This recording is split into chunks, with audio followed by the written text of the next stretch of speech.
Ang kinabuhi sa abroad pariharag naa sa Pilipinas.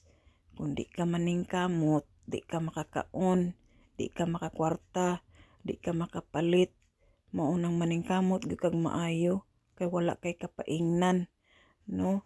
O kung manghuwam man gani kag kwarta, dili ka sa silingan manghuwam sa amiga, sa mga kaila, adto ka sa bangko manghuwam og kwarta. Kay adto didto na ato interes imo atong bayaran kada buwan, ididak sa imong sweldo.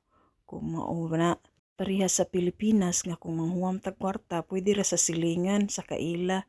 Unya magpatuyang ra ta og kanus ata mo bayad, ato pang awayon kung di ta ka kung paninglan tas sa tag-iya. Mao na nga sa abroad maningkamot gyud ka, di ka pwede mag tapul-tapul dinhi. Wadwad gyud kag maayo bisag galain imong lawas, basta kaya pa nimo lihok gyud ka. Di ka magtinapulan kay muasa na ang mga tawo nga naan habilin nga naa kay pamilya nga gibuhi sa Pilipinas, muasa pa na nimo. Unya narabay uban masuko ra ba, ug gamay ra ihatag ug gamay ra ipada, purbida baya nilang kinabuhi. Wala man maguna-una kung unsa ka lisod ug unsa ka kapoy ang kinabuhi sa abroad.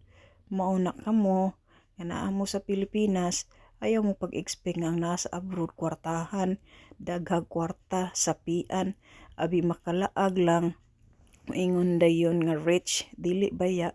Naasay panahon nga mag-enjoy sad ka kay tungod sa kakapoy sa imong pagpanrabaho. Diri sa abroad mo work kag 7 to 12 hour shift. Unya igo ra inig kasweldo nimo, igo ra ibayad sa mga bayronon, purbida kapait baya. Pero unsaon ta man mao man ang kinabuhi, daghang